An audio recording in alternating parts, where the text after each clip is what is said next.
Hello, English learners. Welcome back to Storytime on Everyday English. Today we have a new story. It is our 7th story. This story is about a little artist and her big search for inspiration. The story is called Mia and the Colors of the Forest. Please listen very carefully. Try to find the colors with Mia. Let's start our new story. In a small, warm house lived a girl named Mia. Mia was a happy girl. She loved to paint. Mia had a paintbrush. She had a canvas. The canvas was a white cloth for painting.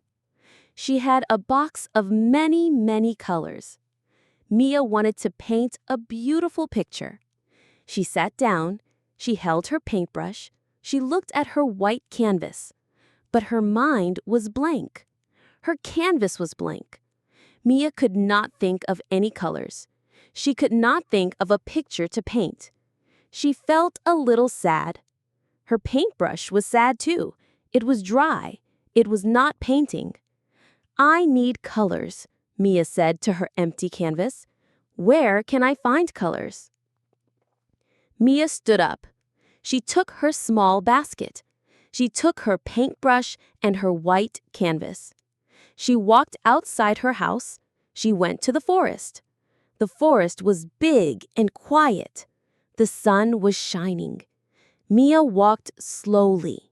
She looked at everything. She looked for colors. She looked for ideas. Mia walked into the forest. The first thing she saw was a big tree. The leaves on the tree were a beautiful green. Green is the color of nature, the color of life. Mia felt a little happy. She remembered her green color. She looked down. She saw soft brown dirt. The dirt was a beautiful brown. Brown is the color of the earth. Mia remembered her brown color. She walked further. She came to a field of flowers. The flowers were many colors. She saw a big, beautiful flower. The flower was yellow. Yellow is the color of the sun, the color of happiness. Mia smiled. She remembered her yellow color. She saw a small, round flower. The flower was purple. Purple is a royal color. It is special. Mia remembered her purple color. Mia felt very happy now. The forest was full of colors. She walked a little more. She came to a small stream. The water was clear. The water reflected the sky. The water was a beautiful blue. Blue is the color of the sky and the water. It is a calm color. Mia remembered her blue color. Mia sat down by the stream. She opened her basket. She took out her white canvas. She took out her paintbrush. She opened her box of colors. Mia did not feel sad anymore. She felt full of ideas. She felt full of inspiration. She looked at the forest. She looked at the green leaves. She looked at the brown dirt. She looked at the yellow and purple flowers.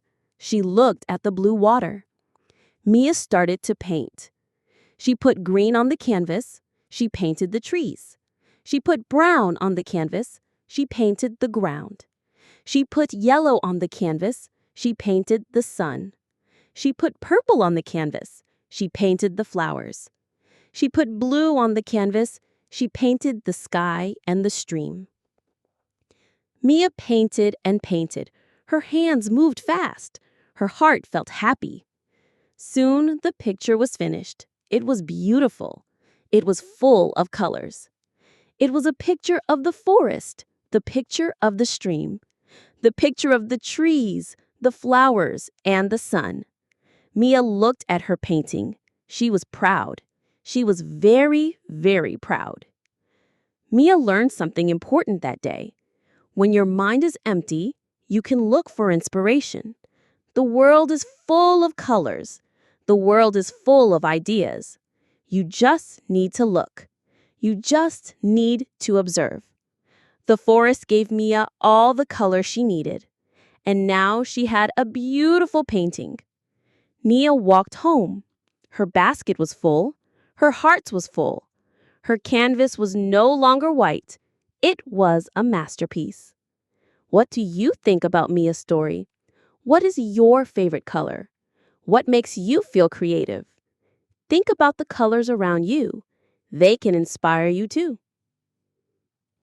That was a beautiful story about Mia and the colors of the forest. We hope you enjoyed listening to our 7th Storytime episode and learned new words about colors, nature, and creativity.